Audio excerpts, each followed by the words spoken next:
To be an Olympic athlete takes an incredible amount of dedication, talent, and mental ability. My guest on this episode has faced off against some of the best Olympic sprinters on the track. We'll talk about what it took to earn Olympic medals, how he works with up-and-coming Olympic hopefuls, and how he's been able to translate that success into the broadcast booth. Next on Sports in the Making.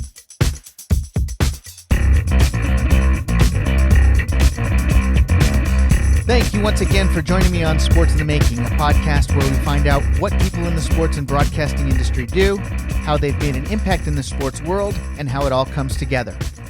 I'm your host, Don Cardona, and this is episode number 16. My guest on this episode is a track and field broadcast analyst for NBC Olympics, NBC Sports, and the Olympic Channel. He's been nominated for Emmys as an announcer, he's a sprint coach helping elite athletes generate faster speeds, and he's a 4-time Olympic medalist in the 100 and 200 meter events on the track. His name is Ato Boldon, and we met while working at NBC Sports on track and field events. He's very active in international sport, is an aviation pilot, and he has seen and done a lot during his athletic and broadcasting career. We'll talk about his background, how he got into the industry, and how Olympic athletes need to focus on their mental state during the COVID-19 lockdown. We'll also talk about how he helps athletes improve their speed performance and how he's progressed as a broadcaster. This is my conversation with my friend and colleague, Ato Boldon. All right, I'm with 4-time Olympic medalist, world champion sprinter, NBC Olympic track and field analyst, sprinting coach, collegiate Hall of Famer, pilot, and an overall fun person, Ato Boldon. In the short time that we have together, Ato, I'm hoping to cover most of everything that I've listed, but I know that's probably not going to be possible. But thank you for being with me. Pleasure to be with you. All right, Ato, I want to talk about a lot of your accomplishments and what you continue to do in athletics and broadcasting. But first, let's talk about the Olympics getting delayed to 2021. Was that the right move now that we've had about a little more than a month to reflect on it? Not only was it the right move, I think it was the only move, because when you started to see countries like Canada and Australia pull out and say, you know what, no matter if you have the Olympics or not, we are not subjecting our athletes to what could possibly be waiting in Tokyo, Japan. It was the only move that the IOC could make. And if anything, I think the moves that countries like Australia and Canada made sort of forced their hand earlier than they had wanted to. How will that affect the 2020/2021 Olympics for the athletes? Well, for the athletes, I think, I follow enough of them, and I've read enough where all of them just kind of said, okay, so the work that I've done since the fall is all pretty much going to go away. Right. I've seen athletes talking about being a little bit more lax with their diets, maybe going back to almost a hybrid of fall and spring training. But I think the biggest adjustment is the mental, because everybody was laser focused on being ready for something that, of course, everybody had to get ready for the Olympic trials. Everybody's Olympic trials, just about everybody's, was going to be in June. So to me, it's more the mental side of it, where everybody had to just say, okay, so right, we're just going to detune a little bit, relax a little bit, because obviously this very important thing that I was getting ready for this summer is not going to happen this summer. It'll be next summer instead. So I think the limbo is the hardest thing for a lot of these athletes, because Olympic athletes only know one speed, and that is crank it. And right now, they can't really crank it because, they're not trying to be in the best shape of their lives in September. So I think that's been the hardest part for all of them. When you say that, it reminds me of a vinyl record where it spins and spins and you're in this routine, and then suddenly it's scratched and now you have to adjust. How difficult, in your experience, if you've ever experienced, anything remotely similar, where you've had to break training or do something different, how difficult is it to keep that mindset? I have to admit that is not something I ever had to deal with. And I find myself trying to sympathize from an athlete's perspective with this current crop, and think to myself, wow, what was I ever getting ready for? And then it didn't happen, or I couldn't go. And I guess my closest thing is when I was injured for the World Championships, but That's not an appropriate analogy because that went on without me. Mm-hmm. For these athletes, it's never going to happen. So again, I don't know that anybody alive has any sort of frame of reference that they can use to say, oh, well, I know what that's like. It's like the time when when I had Right. to go through it. It's a very unique situation. If you're working with athletes now, how would you get them through this next year? Knowing that this was it. It was August this year, and now you have to, as a coach, prepare them for the delayed competition. Well, as I said before, I am a lot more concerned about the mental side of this. And when I say that, I mean the physical side of it, you can deal with. In other words, okay, so a lot of people, let's just face it, they're going to just shut it down for the year or for most of the year. I see a lot of very optimistic people saying that, we'll have certainly a track and field season, or there'll be sports that'll be starting up towards the end of the summer, towards the beginning of the fall. I am not so sure that we are going to be a sporting planet by the fall. And Yeah. I know that people who are fans of college basketball, of college football, are like, what?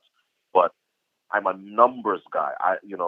I make so much of my living now analyzing numbers as a coach and as a television analyst. And I'm telling you, if you look at where we are, if this was a 12-round fight with this coronavirus, certainly in the United States, I think we're in about round 2 or 3. So I don't understand how that's going to happen. Yeah. Having said that, it's the physical part is the easier one to overcome.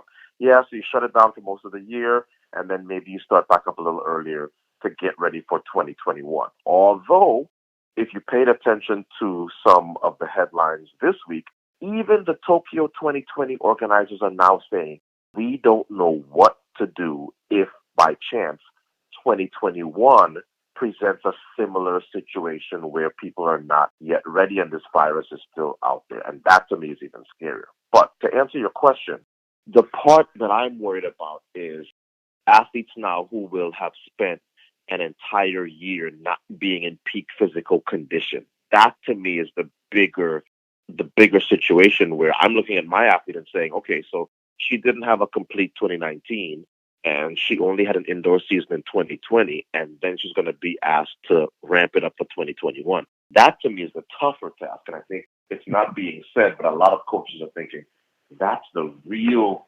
challenge, to not have an entire 2020 season of being in peak physical shape, of rattling off personal best, and then being asked to have an Olympic year in 2021, because that would be unprecedented. And you're referring to Brianna Williams, of course, so we'll talk a little bit about her in a bit. Do you foresee, and I know no one has a crystal ball, but could the Olympics go back on that, same year for summer and winter Olympics at this point? No, I think the IOC has some real incentive in having an Olympics every 2 years. If the winter and summer are on the same schedule, then you only have an Olympics every 4. And I think in this era of, Olympic sports have to really, really fight with, everything from mixed martial arts to poker and a lot of things that they didn't have to compete with 30, 40 years ago. I don't see any chance that the IOC takes their 2 crown jewels and sticks them in the same year, because then you sort of only get one shot every 4 years as opposed to every 28 to 29 months saying, hey, it's the Olympic year. It's the Olympic year. Winter, then summer, winter, then summer. Fair enough. All right. Athletically, for you, you were kind of competitive, as I'm sure many people know. as water's kind of wet. So I'm just going to read off some of your early accomplishments, and correct me if I'm wrong on any of this, but you were the national championship in the 100-meter and the 200-meter at UCLA, while setting a couple of records in both. A long time ago in a galaxy far, far away, yeah. Now, but you still have the 100-meter record standing still, correct? I still have the UCLA records, those NCAA records. My 100-meter record lasted from 96 until about 2009, I think. And then Christian Coleman came and just blew everybody away with the 982, which is what the current NCAA 100-meter record is. Then you were, and I'm not going to read all of these because there's a plenty of them. 1997 world champion in the 200. Yep. Olympic medalist 4 times, 1 silver, 3 bronze. Correct. Okay, we'll talk about that in a bit. So how did you get into sprinting? Not in a typical fashion, because my athletic gifts came very late. I probably didn't start to even feel like I was fast until about 15. I had done a little bit of sprinting back home in Trinidad before I left for New York in '88 at age 14. But I don't think anybody who saw me run as a young teen would say, oh, yeah, he's going to be our country's first world under-20 champion and our country's first world champion and a 4-time Olympic medalist. So I was actually playing soccer in Jamaica Queens for Jamaica High School, and was discovered by the track coach there, Joe Trupiano, who saw me kind of leaving people behind on the soccer field and going down the wing, and said, oh, you have to come drive for my track team. And at the time I was, I think back to that 16-year-old kid and thought, oh, you know, what a cocky little SOB. Because when he approached me, I was kind of like, did you see what I'm doing to people on the soccer field? And he said, yeah, but how would you like to be responsible for the entire outcome of the event? And Interesting. I went, yeah, that was the right thing to say, because that sort of like flipped the switch in me where I went, ooh, okay, yeah. And that was it. That was literally it. That was the fall of 1990. And how was your first few months or weeks of training for that? Did you think that you'd ever have a chance at accomplishing everything that you've done? I don't think I went in there thinking, oh, you know, Olympics in 2 years, which is exactly what happened, or, you know, world beater in 24 months, which is what happened. I went in there thinking there are a lot of Caribbean kids on the team from Jamaica and Trinidad and some of the other islands, and this is it's a good time to be around people who are sort of like-minded. And no, I think if anything, the things that he was subjecting me to, were I a different type of person or a different type of athlete, I'd have quit a long time ago, because my first race for him was an indoor 800. You take a sprinter and tell him he's got to run an 800, most of them will quit. But what he did is he framed it such that he said, you know, hey, you know, I mean, of course, I get on the team and a lot of the other guys were like, oh, gosh, this guy from Trinidad, and he talks a lot and he thinks he's all that. And coach came to me and said, you know, these guys don't think you're as good as you think you are. I think otherwise, and I'm going to prove it to them by putting you on the 4x8. And I went, huh? He says, yeah. If you can run the 4x8 and you're tough enough to run that, you can run anything. So, yeah, my very first race was a 4x8. I think I split like 206 indoors, not knowing what I was doing, just kind of hanging with the pack. Uh-huh. And, you know, the rest, as they say, was history. Okay, so with that, you know, there's a lot of sacrifice and training and determination and the athletic ability to get to the top of your game. Is there another ingredient that you think takes a person to that Olympic elite level? Yeah, Olympic athletes have to be a little crazy, and I don't use that word lightly. I mean it in the literal sense. The esteemed coach Brooks Johnson, multiple-time Olympic coach for the USA, said, these guys have to be a little nuts, because what you subject your body to stand on the top of a podium, maybe win this little small disc that we call a medal, maybe, to ordinary civilians, that doesn't compute. You know, Jerry Seinfeld has a phenomenal old routine where he talks about the sacrifices that Olympic athletes have to go through. I've been doing push-ups since I was a fetus. I never had a drink. I never went to a party. And then, I flew halfway around the world. The gun went off. Oh, silver medal. It's like, and that's for a lot of, and that's for the ones who are lucky enough to get a medal or good enough to get a medal. What about all the athletes that do all that training and will never see anywhere near an Olympic podium? So yeah, you have to have a little bit of crazy focus in you. I don't know that that's a bad thing for a young man who, is growing up in New York, and, certainly in that era in Jamaica, Queens, there are a lot of other things that I could have been into. So if I was going to be obsessed about being the best soccer player I could be and being the best sprinter that I could be, I look back and I go, that's a good thing, not a bad thing.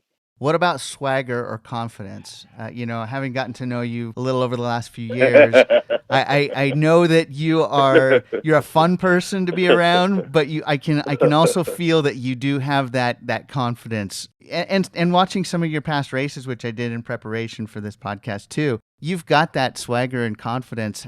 How does that factor into an Olympic athlete's performance? What's funny is that I think people who have known me my whole life go, "Oh, it's a good thing that you discovered you could sprint because your natural confidence sort of fits that profession."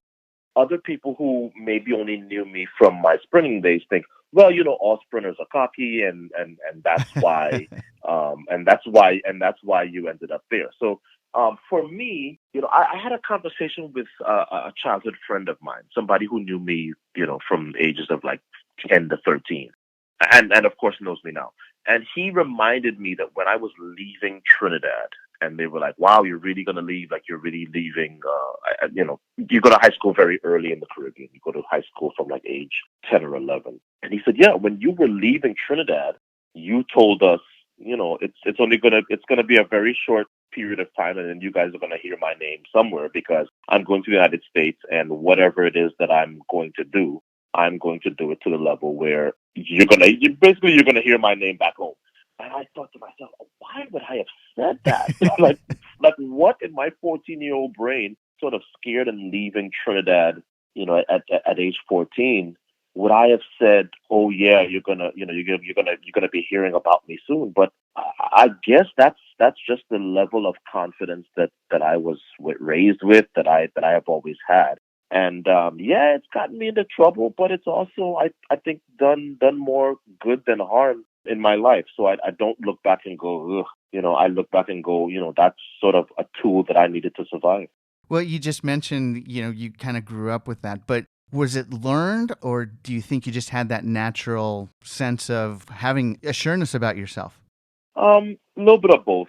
My mother, my mother was very instrumental in raising a young, confident man. I got sent to the best schools. I had, I was raised in a world where there was nothing that I could not do. Whether it was my parents putting me on a plane when I was 5, 6 years old by myself and saying, "Yeah, go to visit your family in Montreal or go visit your family in San Jose, California." I was never, I was never shown any limits. So of course I was raised to think that I could do anything, and I Yeah. would, I would be able to be anything. And I think it's that upbringing has played a big role in how I have sort of nurtured my own athletes as a coach. If you really convince them that they are capable of anything, look out, because they're going to be they're going to buy, if they buy into that, Right. they are going to be very, very scary, because when you take away limits, then you start tapping into real potential. Yeah, well, that gives me the perfect transition to talk about your Olympic career. I mentioned before you won a few medals, silver in the 100 and a bronze in the 200 at the 2000 Sydney Games. And then at the 96 Atlanta Games, you won bronze in the 100 and 200 competing for Trinidad and Tobago. Where are you from? Tobago. Tobago, They'll yes. kill me if you say Tobago. I'll fix that. All right. So what's the most memorable event you've ever competed in? I think of those four medal races, it would have to be the Michael Johnson gold medal race in Atlanta in 1996. In both of those races, I was a college senior. I'm pretty sure I was the youngest in the 100 in 96. I think I was the second youngest in the 200. I say the Michael race is the most memorable because even people who've never heard of me, if you tell them, "Hey, you remember the race with Michael Johnson with the gold shoes?" They go, "Oh yeah, that I remember." And they say, "Yeah, I was third in that race." And then they go, "Oh, okay." So I think for the planet, that's the race of the four of my medals which they are most likely to remember. It was a world record. It was Michael Johnson's gold shoes on American soil. And of all my medals, I think that's the race in which I had the most fun, despite the fact that I was completely blown out of the water by one of the most amazing Olympic performances ever. Yeah, was it a little intimidating being in that race as young as you were? Not at all, because I'd already kind of messed up the 100. The 100, as you recall, had a lot of false starts. Linford Christie was the defending champion at the time. He was thrown out. I was thrown out for a highly questionable false start, and then ended up completely throwing away the race towards the end. I got the bronze.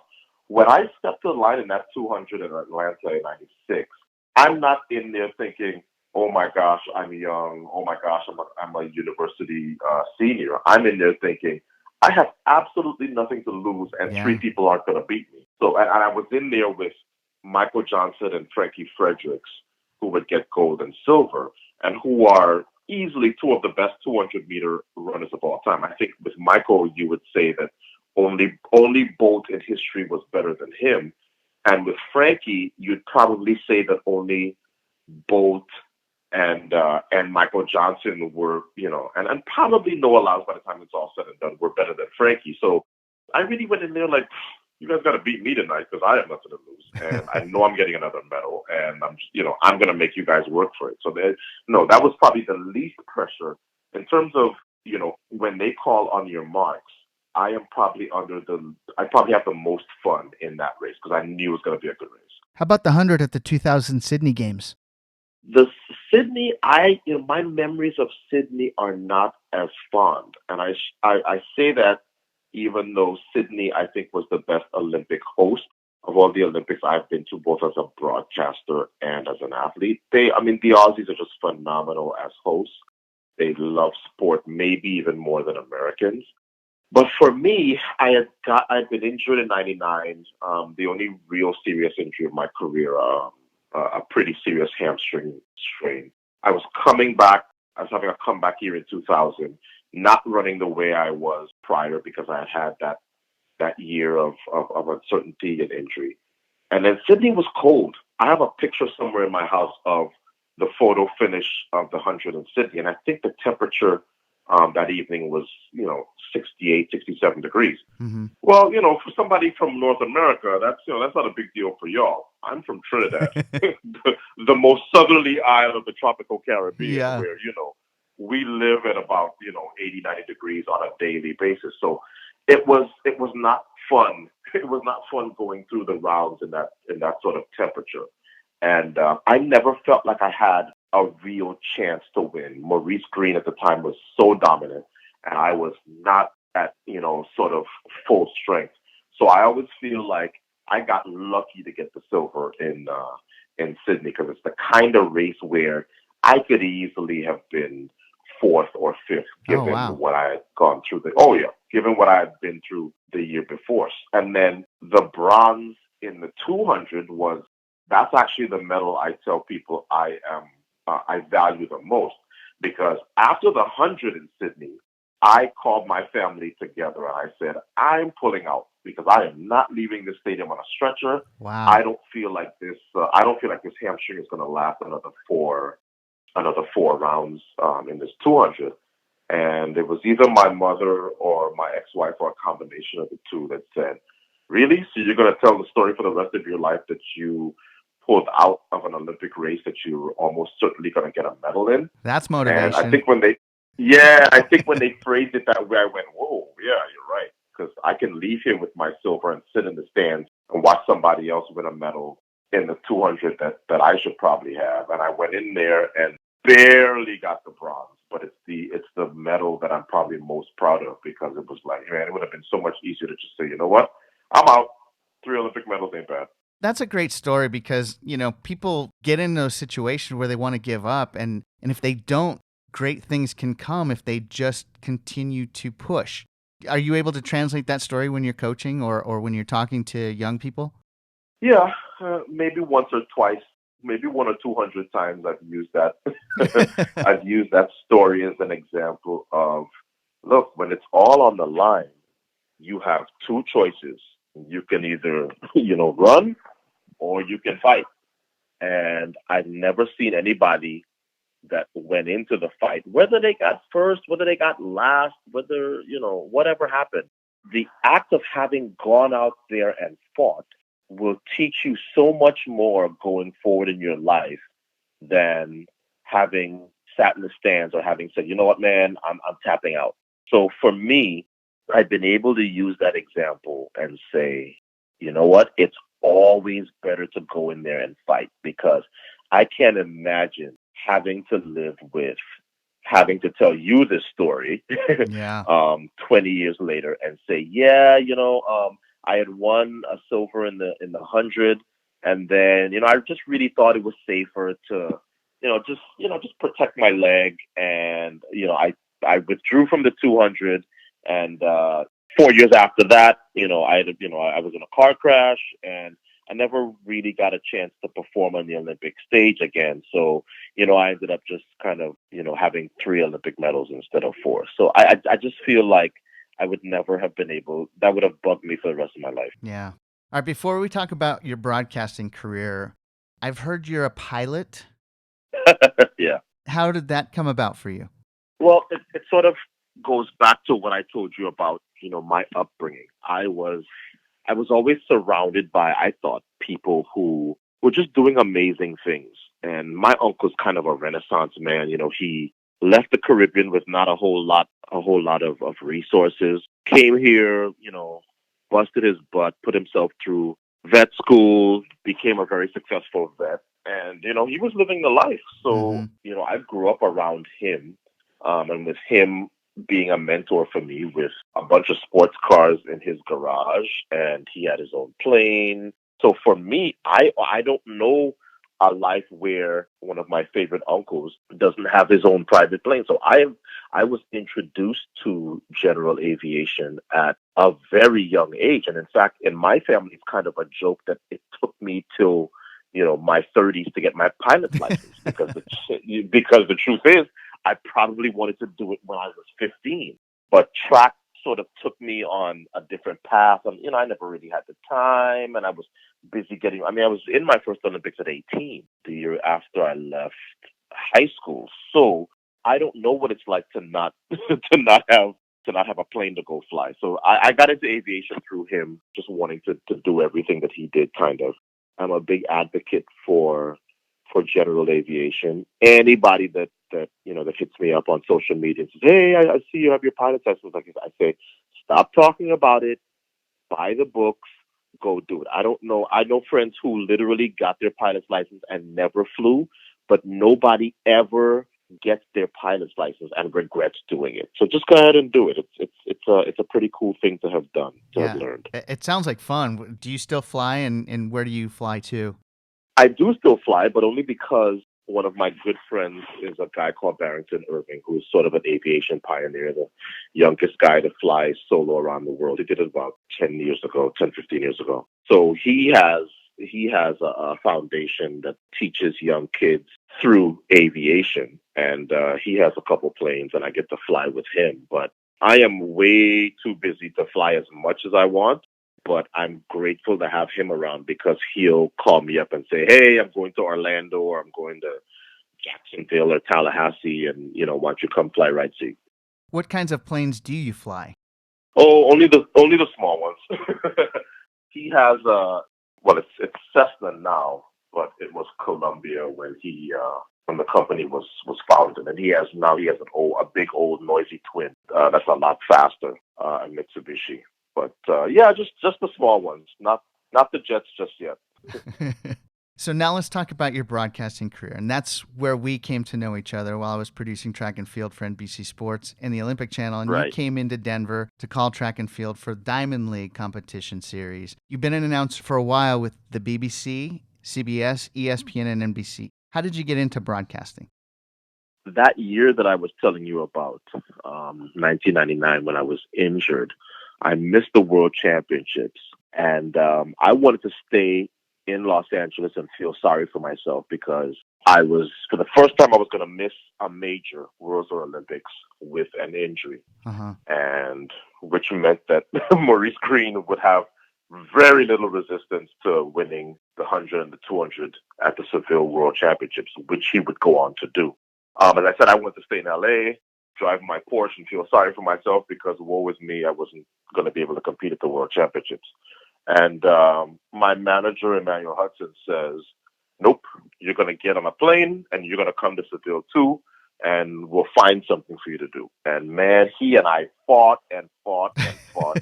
and and the example that he gave me is, he said, you know how we go to the fights in Vegas and every boxer you know is at the fight? That's how this has to be. Like, it's the World Championships. Everybody in the sport is going to be there. You're a world champion. How are you not going to be there? You're going to be at home while everybody else is at Worlds? And I went, yeah, he's probably right. So I got on the plane, went to Seville, and I was there just kind of sulking and, like, oh, God, I got to sit in the stands and, watch this meet go off without me. And then the BBC discovered that I was there and called him up and said, we would like for Ato to join us in the studio. And, I said yes.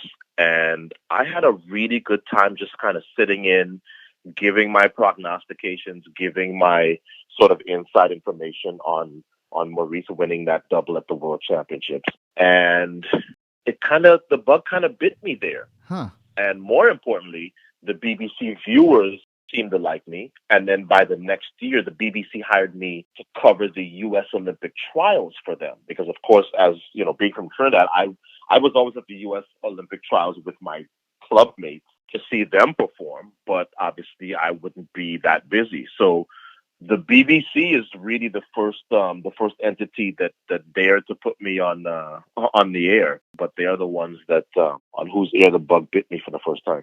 That's really interesting because, just hearing you talk over the last 30 minutes or so that we've been talking, an Olympic athlete has this sense of self-being that they know that they're capable of doing something great, but somebody else is always in your corner trying to push you to be your best. And that sounds like what happened here. Yeah. In a sense, I mean, not necessarily putting you in the broadcast chair, but getting you out there to make sure that you're not sitting on your hands. Oh, absolutely. And I reluctantly give him credit for it all the reluctantly. time. Reluctantly, because the truth is that if I don't make that trip to Seville, maybe I end up in broadcasting eventually, but maybe it doesn't happen the year after I retired. I retired in 2004. Uh-huh. By 2005, I was doing the NCAA championships for CBS. And by 2007, I was on NBC. I've been on NBC now since 2007. So, it was a question of somebody seeing things from maybe a little higher up, or maybe having a different perspective, and getting in the way. I always say, entertainers, actors, and athletes, you always need to have somebody to keep them out of their own way. Mm-hmm. Because I can't tell you, I used to be married to a record executive, and I can't tell you how many artists complained about performing or even recording the song that eventually made them a worldwide sensation. Yeah. Right? And in the same way, an athlete sometimes has to be convinced to take up an event or to even go to an event that, or take on a challenge in some cases that, made them a household name. So I was grateful that I had somebody to sort of, get me out of my own stupidity. So your broadcasting career pretty much took off right away then, so much to the point where you've been nominated for Emmys, which is kind of a big honor. How did you develop as a broadcaster, and how did you know you were doing well? I don't know that anybody, who among us is any good at anything that we start, very, very early in it. I don't know how. I look back at what I was doing in 2007. I was okay. I wasn't, I was making subject and verb agree on air, and that's good. But it wasn't anything earth shattering. But I think what I had people around me who saw ability in me and guided me. To me, that's what you need when you're a young anything. If you have the talent, you need somebody to say, look, I know you're capable. Here's what I think you should do. And being around Craig Silver at CBS early on was a big help, because Craig Silver has a ton of experience, and he taught me things that I use to this day. Being around Sam Flood at NBC, that was a big help because he was, he's somebody who has a ton of experience and was able to tell me, nope, I know you can talk all day, but there's certain times in broadcasting where less is more. Just shut up and let the moment play. One of the other things that Sam told me that I never forgot is stop trying to be the broadcast version of yourself. I can't stress enough how important that is for a young broadcaster. Because you and I can have this conversation now, and you ask me, so Otto, what do you think of Christian Coleman's chances to win the Tokyo Olympic gold? And I say, you know what? I think it's a long shot that anybody beats Christian, because what I've seen from him for the last 3 years indicates that, he's really going to be a force to be reckoned with.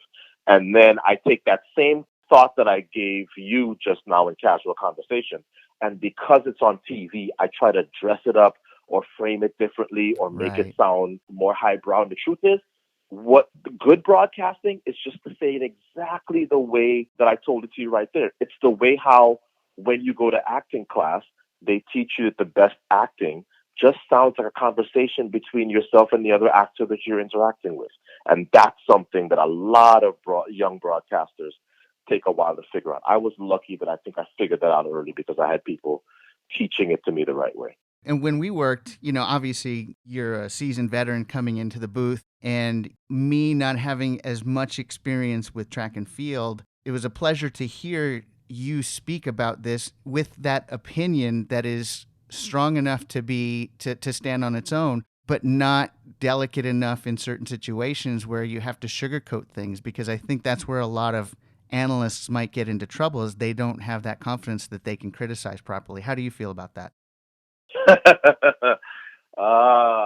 a very important point because, and it's something that I refuse to budge on, because I have heard people say, he can be very harsh on the air and he criticizes and he's a hater and this and that and the other. And, for example, this week we're in the Olympic week on NBCSN, and, they're re-showing the Olympics from Rio and from Beijing and from London 2012. And I've, occasionally I look at, a race that's 6, 7, 8 years old.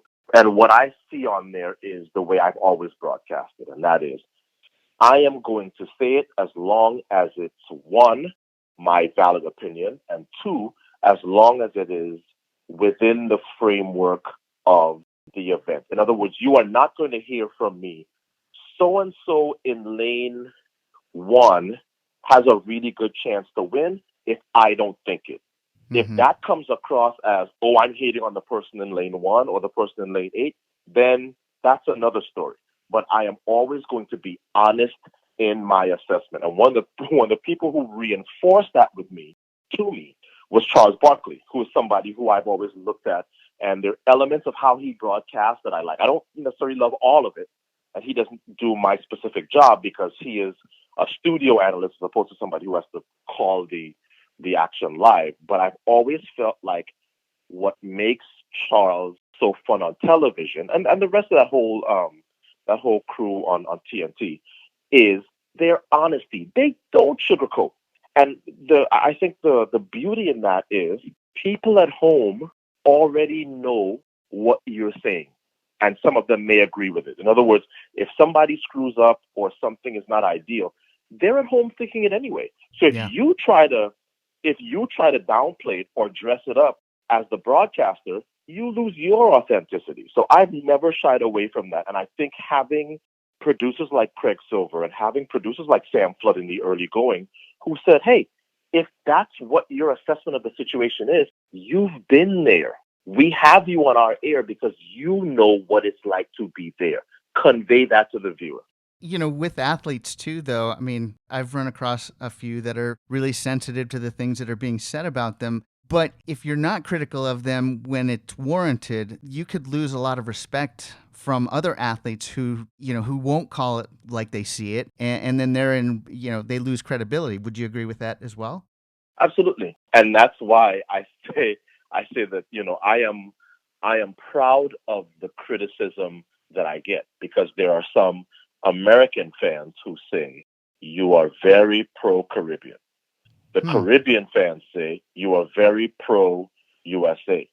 And then back in Trinidad, those fans say, hey, we'd like to see you maybe be a little bit more complimentary towards the athletes from Trinidad and Tobago. And I go, look at that. That's the literal definition of being impartial. Everybody thinks you're for the other side. Yeah. So I have absolutely no problems with people who say that, because I know that at the end of the day, they are the fans.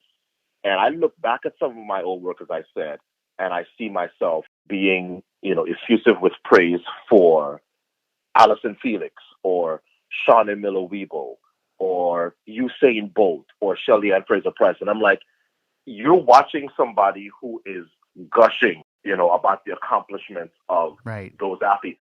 Where's the prejudice exactly? Where's the prejudice? Because it's not for any one country. It's not for any one region. The truth is that I have always prided myself on staying true to the outcome and the result.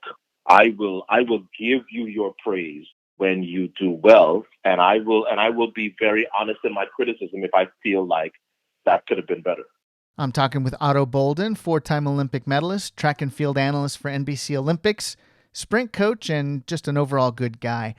Ato, how do you prepare for the events that you cover? Do you have a methodology or a routine that you do? Yeah, I think everybody has their own sort of method.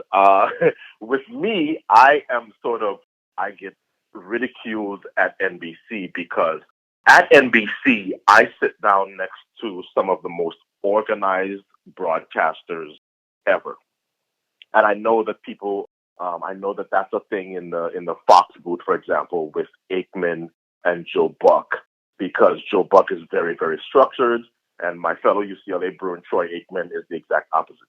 I'm not very structured, but you better believe that when I show up to Tokyo, there is nothing. I shouldn't say nothing.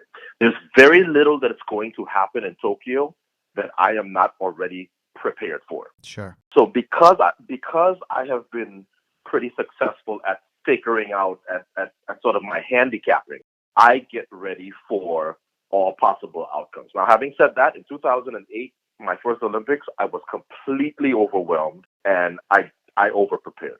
You over-prepared? There's no question, because my first year on the air for NBC was 2007, and then they say, okay, you're going to do your first Olympics in 2008. And to me, oh my gosh, it's the Olympics, and this is so important, and this is so big. I have to know every possible thing, and I have to prepare for everything. Now, it probably bailed me out. When I say bailed me out, I had such little experience to call in Olympic Games that because I was so over-prepared, I got some good moments in Beijing because of that over-preparing. I'll give you an example. When Usain Bolt wins that 100, and he wins by a big margin, and the line that I have at the end is the 100 meters is running a straight line, but Usain Bolt has just turned the corner. I wasn't good enough in 2008 to create that line on the fly or in that moment. Mm-hmm. I had prepared that line 2 months earlier in my office in California. So I think because I knew, look, Bolt is going to blow away the rest of the field. In the 200, for example, I had already done the math, and I had come to the booth and told my producer, if he doesn't clown around at the end, that world record is gone, because everybody else, including Michael Johnson, feels like, no, he's not going to get the record yet. And I said, he just ran 9:69 playing around in the 100. Mm-hmm. What do you think he's going to run? And I did the math, and I said he's going to run 9.9 on that turn, and he's going to come home in about 19:30, 19:31. Well, he ended up running 19:30. So I was already ready with a world record call. So I over-prepared in 2008 because I was intimidated by the moment. Since then, I think what I've done is I have done sort of a combination of, yes, get ready for the moment, but also, what does this mean historically? What does this mean? What does this accomplishment mean? Yes, they won the gold medal, but Allyson Felix winning this gold medal, well, she's now won more than any other track and field athlete in history. last year in Doha, for example, when Shelly Ann Fraser-Price crosses that line in the 100, I go, let's stop pretending that Shelly Ann Fraser-Price is not the greatest 100-meter sprinter of all time on the women's side. She now has 4 world titles in the 100. Nobody's close. And now she has 2 golds and a bronze in 3 Olympics. And of course, my fellow Bruin said, "How could you say that? Flojo." And I said, I said, I knew Flojo. We all love her. God rest her soul. But Flojo has 1 Olympic gold medal in the 100 and no world titles. I said, that's not. I said, you guys would never make that comparison if it was, an NBA comparison or an NFL comparison. So let's just be honest. So yeah, my methods are very unorthodox, but you better believe that when I show up to something big, that I have spent a lot of time doing my homework, just not just on the surface, but also really trying to get to know what these athletes are likely to do on the big stage. Well, speaking of big events, you were on NASCAR for a bit. How did that come about? I was on NASCAR because I think NBC was looking for something more to give to me. And I love cars. I've always loved cars. I think it was so left field to kind of stick the track guy in a NASCAR situation that they just went, you know what? Yeah, let's do it.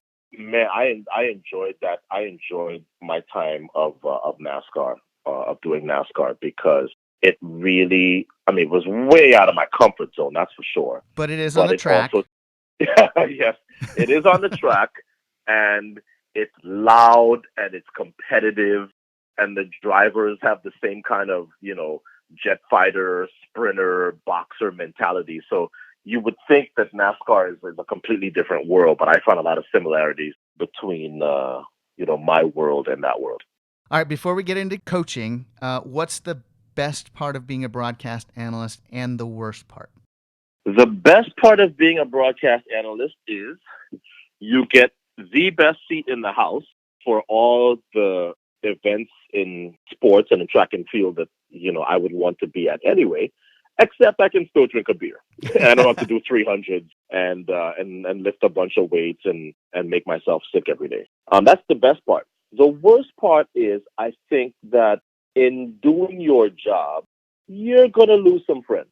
And I say that because from the very first year, there are people who athletes can be very set. I wasn't that athlete that, that found bulletin board material in everything that everybody said. Or, I remember Craig Masback, who I work with now, saying I believe he said it on air, but I don't remember if he actually said it on the air, but I know he said it. He said, the difference between Ato Boldon and Maurice Green is that Ato Boldon tries to think his way through the 100, and Maurice Green feels his way through the 100. And the athlete that's going to win is typically the one who is going to go on the feeling and not the thinking. For another athlete, they would be offended, and I listened to it and I went, yeah, he's probably right. Yeah. So the worst part of it is that you are going to lose some friends or some acquaintances, because there are going to be athletes who are otherwise friends with you or who you had relationships with, who are suddenly going to stop talking to you because, you said something one time, or they felt slighted because of something that you said, or during a race or whatever. And that's okay. And that's okay. That's sort of comes with the territory. All right. So you are a sprint coach. How did you get into coaching? I have no idea, because I'd always said my entire career I'd been told, yeah, you're probably going to make a pretty good coach after. And I went, oh, no, I won't, because I don't have the patience for it. I don't have the temperament for it. I probably still don't.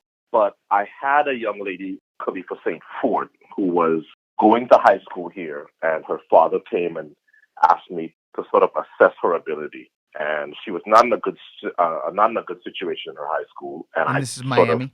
Yeah, she goes to St. Thomas Aquinas, which is a football powerhouse in South Florida, out in Fort Lauderdale. But their track and field team is very good too. But she was not doing well on that team, and her father was very frustrated and asked me to just sort of assess if she was any good, because he felt like she was good, but she wasn't improving. And he brought her to my track in Miramar, Florida.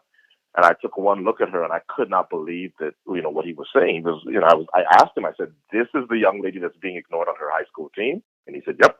I said, "Well, no, we can't have that. This girl has real ability." And I started coaching her, and she went from 12 flat to 11.5 the first year. And by the next year, she ran 11.1. Wow. And was in the World Championship. She actually got a bronze medal her junior year with the Trinidad and Tobago 4x1. Now, what sealed the deal for me is when I found out that her mother was from Trinidad, and I realized, oh, shoot, not only can I coach her, she can run for Trinidad. Mm-hmm. So that's how I got into coaching. And at one point, my club was probably about 9-10 kids, all from around the area. They've all gone on to do big things. One of them is at Alabama. Another one went to University of Central Florida. All of them have sort of moved on and either continued in the sport or they're living their adult lives now. And I am now left with Brianna Williams, who was one of my earliest athletes and who went on to break the high school record last year. And who's doing some great things as we speak. Yeah, Brianna. It's funny with Brianna because when I had Khalifa, people went, "Oh, so he got lucky because, there's this girl who Khalifa just happens to live about 7 or 8 miles from me." And people went, "Oh, yeah, so it's not that he can coach. It's that he got lucky because this girl's father came and knocked on his door." Uh-huh. And I don't know, maybe even I believed it. I mean, I don't have any formal coaching education. But when Brianna showed up about a year later, I said to anybody who would listen, I said, Khalifa is very good, but I don't want to sound like Richard Williams here, Venus and Serena's dad. But I know everybody's enamored with Venus. I got a Serena coming. Because I remember when he said it originally. I remember when Richard Williams said that originally, I went, "Oh, yeah, right. You have 2 daughters that are going to be the best in the world. Yeah, right. That'll happen." But I was right, because Brianna has turned out to be exactly what I told people she would be. The season that Brianna had in the 100-meter dash last year was just nuts. 17 years old, high school senior. Only 5 people in the world ran faster in the 100. She broke the high school record, and not only broke it, but she was so consistent. I think she had 3 or 4 times under 11.10 seconds, which there'd only been one high schooler in history under 11.1. Wow. At any point. So she really had a good year, and she makes her coach look good, but she's really a phenomenal athlete. What's your criteria for working with athletes? That's a very good question. I tend to now, because I have coached some pros, and it didn't last very long. I think that I am probably better suited to coaching younger athletes because I can be pretty set in my ways, as you know. Uh-huh. And and I think that when a pro comes to you, they are a lot more likely to say, "You know what, I kind of want to do it this way because I've always done it this way." And my initial attitude to that is, that's the wrong move, because you wouldn't be here if you had been having success elsewhere. Right. When I think the reason why Brianna Williams, for example, is having the success that she's having is that Brianna has been around me since she was 10, 11 years old. Even though I've really only coached her for about the last 5 or 6 years, I have been able to kind of nurture and guide her, even when she had other coaches, and she's sort of been able to come up in my system. So I think the criteria for me coaching somebody is I have to get them fairly early, and I have to have almost complete control of what's going on. And that's, people hear that control word and they think, "Oh, that's not a good thing. That's a bad thing." The truth is, if you look at what Brianna's been able to do, part of why she's been able to do it is because her mother came to me and said, "I'm going to trust you that every move you make with this young child is going to be the move that's going to get her closer to her dreams." And her dreams are, involve being on an Olympic podium. And I don't know if Brianna was necessarily going to be on an Olympic podium in Tokyo 2020. My powers of prognostication say that if you're 5th best or 6th best in the world, that you are certainly going to be in an Olympic final. But I know that that's because she and her mother trusted me to make the right moves based on my experience, Right. through her entire career. What is your approach to coaching then? Because these are two high caliber athletes that you don't just luck out with. Yeah. So, after Khalifa, people thought, well, he got lucky. And after Brianna, they said, well, okay, it clearly is not luck. My approach is, as I said, I'm not formally trained in, to be a coach, although I was lucky enough to be coached by one of the very best in John Smith, who has guided the careers of everybody from Carmelita Jeter to Maurice Green to Quincy Watts to Kevin Young, who still has the 400-meter hurdle record some 18 years later. Excuse me, some 28 years later. For me, I believe the champions are convinced. And I think that my gift as a coach is not necessarily the technical aspects, and I can't draw you flow charts about everything that's technical. But when you see Brianna in the Olympics, you're going to say, okay, that is somebody who is capable of competing at this level because she is convinced that she is worthy to be there. So much of a young athlete, so much of what can hold a young athlete back is that they don't believe they belong. And my athletes don't suffer from that because I communicate to them constantly that they do belong and they are going to do well. And that's sort of why when they get there, they're not overwhelmed by the moment. It's interesting to hear you say that. And, I think, having worked with you and listened to you, even when I wasn't working with you, I think you have this ability to coach the audience on what they're seeing and what went well and what didn't. So I think that your transition to coach may have come a little bit from the broadcasting side too, because you're explaining, you're breaking things down. How do you think that you've been able to communicate that well with someone? It's funny that you should say that because very early on in my coaching career, I got a real sense that my coaching helps my broadcasting and my broadcasting helps my coaching. The coaching helps the broadcasting because having to teach somebody something for the very first time helps me explain it better when I get on the air. Mm-hmm. And when I'm on the air and having to constantly sort of make sure that, as you said, the audience's eyes are focused on something or here's what to look for. I think that translates well when you're teaching a young person concepts and motivating them in something that they are probably just a little short of being able to grasp yet. And I'll give you an example.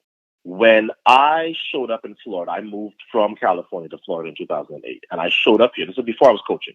And I said to myself, wow, I always thought that Texas and California had the talent. Florida has per capita maybe more talent, but I see a lot of talent wasting out here because the coaches are they're either incapable or afraid to really coach these kids. And I use the example with other American sports. You look at an athlete that's able to make the jump from high school to the NBA, and it's because their fundamentals are sound. I watched LeBron James play in high school, and I went, wow, never seen anything like it. I watched Allison Felix run in high school. I knew then. Mm-hmm. But I saw some of the kids out here, and the coaches were almost so enamored with the talent that they were afraid to coach them up. And I said openly, I said, man, if I was coaching here, I'd kill everybody because it's not that I'm going to be the greatest coach. It's that I'm not going to be afraid to take young people and start teaching them concepts that maybe you don't think they're capable of handling. And when I first started coaching both Khalifa and Brianna, that's what I heard. Oh, you're trying to teach these kids how to do the dry face. Well, they're not old enough to get that. And I said, really?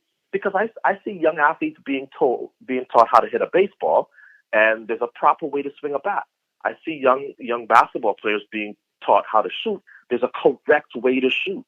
Why would you think that somehow that would not be the same way that you would approach somebody who's learning how to sprint? Yeah. And if anything, I think that what my athletes have done in the high school ranks and gone on to do is sort of validation of that point. It's like, no, teach them it from a young age and they will figure it out eventually. Don't hold it back or deny them that because you feel like, oh, well, that's maybe a little too much for a 12-year-old to handle or an 11-year-old to handle. So I really feel vindicated by seeing some of what I was able to do on the high school level. Well, and you've been able to translate that with football players for the NFL Combine as well.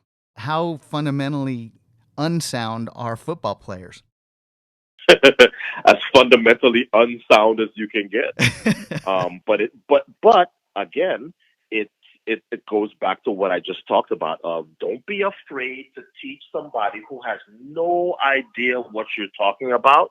Introduce them to the concepts and trust that if they're gifted athletes, they'll figure it out. I remember my first time working with Patrick Peterson, who plays for the Cardinals now. I mean, he was in twilight of his career now. And, he was a track guy, but he needed to learn to be taught how to run that 40. It's when these guys are getting ready for their pro day or for the combine, they are getting ready to do something that's very specific, right? It's almost like the SAT. And if you know what's coming, you can prepare for it so specifically that you get great results when you show up there because you're like, I know exactly what this is because I've done it 100 times. And that is kind of my concept with my young athletes. So yeah, I never played football. When I got to Jamaica High School in Queens when I moved here, Jamaica High School didn't have a football team. Of course, now what we know about football, I say, wow, that probably was more blessing than curse. But because I never got to play any football, I've always had that, what if? And me having, all these NFL clients now, and guys playing in the league, I think is my way of saying, yeah, I never got to play a down of football, but I certainly get to see, a lot of guys who I've been able to work with play on Sunday. So it's a big thrill for me. Yeah. All right. I got a couple more questions for you because I know you probably have to run. But when you're a coach, let's say you have an athlete that gets to a certain level where you have the ability to cover them while on air. How are you going to find that balance on covering somebody that you coach and having to perhaps be critical not only of the athlete but maybe of the coach themselves? Well, we're going to find that out very soon, aren't we? Because well, I had a little bit of it because I was working with Natasha Hastings, the American quarter miler, back in 2016. She has her coach in Texas, but she had come to me for some extra help on some of her mechanics and I think kind of her mind as well. She had her best year in 2016. She made the Olympic team. She finished fourth in the final, which that was her first Olympic individual final. It's her highest finish ever. And I remember in Rio not feeling like, I have to, do any kind of tiptoeing around how I critique or what I thought of her race. Here's the thing. If I'm your coach, chances are you will have heard so much critique and so much honest criticism that it's not going to be an issue. With Brianna, though, I think it's different, and I had to cover her this year at the Milrose Games indoors. She was the only high schooler there. She's a high school senior, and she was leading the race for about 50 meters and then ended up in third. Again, I didn't feel like, lane 1, lane 2, lane 3, that's my athlete, lane 4. Because when I approach a race, whatever it is I have to say, I'm going to say it anyway. So I don't feel like I have any big adjustment to make. Now, if I'm calling the 100-meter final in Tokyo next year and she's in the race, I don't know how we're going to tackle that at NBC. I know that there is precedent because I know that in the Winter Olympics, there are broadcasters who have choreographed almost half of the programs that you're seeing. Mm-hmm. And it's never really been an issue. So I don't see it as being a big thing. And you can best believe that win, lose, or draw, my assessment of Brianna's performance is going to be exactly what it would be whether or not she was my athlete. But I can be very brutal with Brianna regardless. So it would just be what I normally say to Brianna. It'd just be for, an audience of several hundred million. The difference between being an athlete and being a coach when there's accomplishments, what's the feeling? What's the difference in the feeling? Oh, I think any coach will tell you, you feed it way, way more for your athlete. And you were around. You were around when we replayed my reaction to Yes. Brianna becoming the youngest world under 20 champion. Nobody that knows me has ever seen me behave like that because I am. That's just not my. That's just not some place that I go. But seeing her dreams start to come true is one of the highlights of my life. I think when it's your own accomplishment, yeah, you're thrilled for yourself, obviously, but when you plant that seed and you watch that plant grow and then it starts to flower and blossom, it is the greatest feeling in the world. And I think it's what draws people to coaching, and it's what keeps people in coaching because it really is a feeling unlike anything else. And for me, I mean, come on, I've done it. I've done so much, and I've seen so much, and you get kind of jaded. It's like, yeah, been there, done that. Yeah. And then I think coaching opened me up to emotions and opened me up to feelings that I had never had because I'd never had so much on the line for someone other than myself. So it's an addictive feeling, I have to tell you. Yeah, well, and just seeing that video of you in the stands after Brianna won twice was fun enough in itself. And then, we both work with Josh Cox, who is a Right. marathoner, and he represents Des Linden, and in the 2018 Mm-hmm. Boston Marathon, she won, and he was at the That's finish right. line more emotional than her husband. So I That's can right. understand that Yeah, emotion. and Josh teased me about mine, and I teased Josh about his. But there was a real mutual respect there because we know how hard it is because you deal with the ups and the downs and the highs and the lows, and you live with these. You live through these athletes because you're going through whatever they're going through. You are forced to go through as well. Yeah.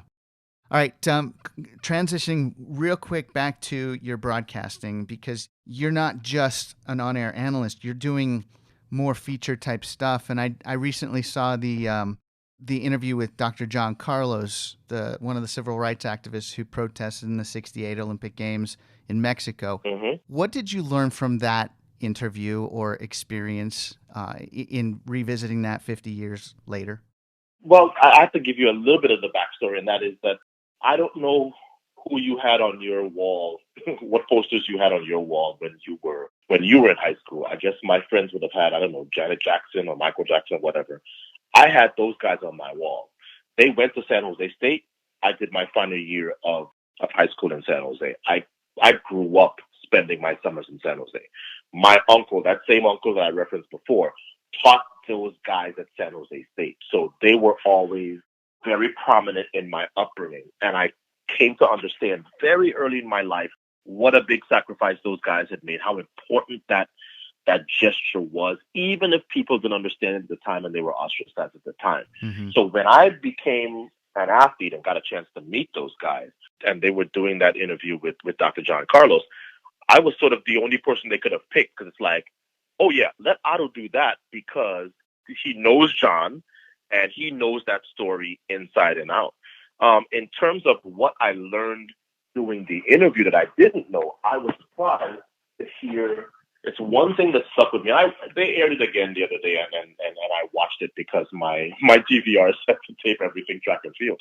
When John Carlos says to me, yeah, Otto, of course you don't understand me saying my only point, my only focus once I had made the Olympic final is let me just get on this podium so we can do whatever it is that we're going to decide to do. The reason why that's hard for you to believe is because you grew up in an era where the Olympics were money and Mm-hmm. fame and commercials and bonuses and contracts. For me, the Olympics was just another meet. And I went, oh my gosh, of course, in my own little bubble, I can't picture what the Olympics were in '68. Right. The Olympics in '68, there was no contract. He was not going to do a single thing for his bank book by winning that race or for even being in the race or going to the Olympics. And he drove that point home so strongly for me that even in the course of conducting that interview, I just went, oh, yeah, okay, I get it. And if anybody hasn't seen it, it's called Bring the Fire, a conversation with John Carlos, and you can find it on NBC Sports platforms. I thought you asked some really good questions, and you had a really good rapport with John Carlos, and it's really hard to get that with athletes. And you had a conversation about something that was life-changing. Yeah, I think that they have a good philosophy at NBC, and Jack Felling, who produced that, and Jack Felling is, as you know, is just awesome at what he does. Most of the pretty stuff and the good and the great pieces that you see during not just the Olympics, just anything big that we have on NBC is produced by Jack Felling. And Jack Felling has a concept, and I agree with it. He says athletes talk more freely with other athletes than anybody else. They could have used Tarico or anybody else to do that interview, but there's certain things that John Carlos is going to tell me, and there's a way that he's going to tell it that I think is different than he would say to anybody else that's a non-athlete. And I've always heard Jack say that, and every time I see an athlete conduct an interview with another athlete and it comes off really well, I go, yep, that's, Jack's always said, you put musicians to sit down and interview other musicians, the interview is going to be different. You put actors to sit down and talk to other actors, that interview is going to be different. And at NBC, I think that's something that we believe and we've gotten good results with. Well, definitely storytelling helps in the coverage of Olympics. So, and you're a big part of that. Absolutely. The final question I have for you before I let you go, what would you like sports fans to know about what you do that they might not otherwise know? What would I like sports fans to know about what I do? I think that to the casual fan, not everybody, but some people think, oh, well, so you used to do it and they put you in the booth and they stick you in a suit and, you just go up there and you talk track. I mean, it can't be that hard. And I think that that's something that a lot of people do with many other jobs, right? You watch Denzel Washington do a movie, and a lot of people look at Denzel and they go, oh, I could do that. Yeah. Acting, I could do that. Until you realize that a professional makes the difficult look very, very easy. And I've seen a lot of people try out in this business who, as we said at the top, right, we're just having this conversation, and they're full of knowledge, and they have the personality and all of that, and that red light goes on, and they change. And then they can't do it. And you go, whoa, what happened to 5 minutes ago? Yeah. So I think that there is, in some circles, this thing of, broadcasting is the easiest thing in the world, right? You take somebody who used to do it for a living, and you stick them in a booth, and you put a microphone on them, and they just talk. And, we can see the pictures. The action sort of, dictates where the camera's going to go anyway. And that's an easy job. Look, this is not rocket science by any means, but I think that people maybe underestimate how challenging a job it is to call live sports. And I think this job has challenged me way more than sprinting ever has. Coaching and broadcasting are way harder than sprinting. Ato Boldon, thank you for your friendship. Thank you for the after-show conversations that we would get into. And thank you for being on this podcast. I appreciate learning about you and your perspective on this industry. And I hope my listeners appreciate more what goes into making sports from your perspective. It's certainly been a real pleasure to be on here with you, Don. A lot of fun. I appreciate it. Thanks, Ato. Thank you. That was Ato Boldon, sprint coach, track and field analyst, and 4-time Olympic medalist. One of the things I treasured when I worked with professionals was that they were entertaining and I also learned something from. With Ato, he has the skill to be able to talk as an expert on track and field and still has the ability to help the casual viewer understand what to look for. And he's got strong opinions that he's not afraid to talk about. As I mentioned earlier in the podcast, I enjoyed talking with him and many of my other colleagues after the show productions to talk more in depth and just get a little personality out of him. And this episode is reflective of some of the things that we would discuss. If you'd like to find out more about Ato Boldon, visit NBCSportsGroupPressBox.com or just do an internet search and you'll find all kinds of cool things about him and his track and field career and all that stuff. On the next episode of the Sports in the Making podcast, esports is positioned well during this global pandemic and has helped sports networks fill the programming void for sports content. My upcoming guests Chris Dahl and Patrick Barth of Atomic break down what goes into producing esports events for television and what the future is for these growing events. It'll be a very interesting conversation for those in the esports world. If you have any suggestions on what you'd like to know more about in sports, drop me a line at sportsinthemaking.com or contact me on Facebook, Twitter, or LinkedIn. And if you have any questions, I'd love to include them in a future episode with your name. Wherever you listen to this podcast, I'd appreciate it if you like it, share it, and leave positive reviews on your social media channels.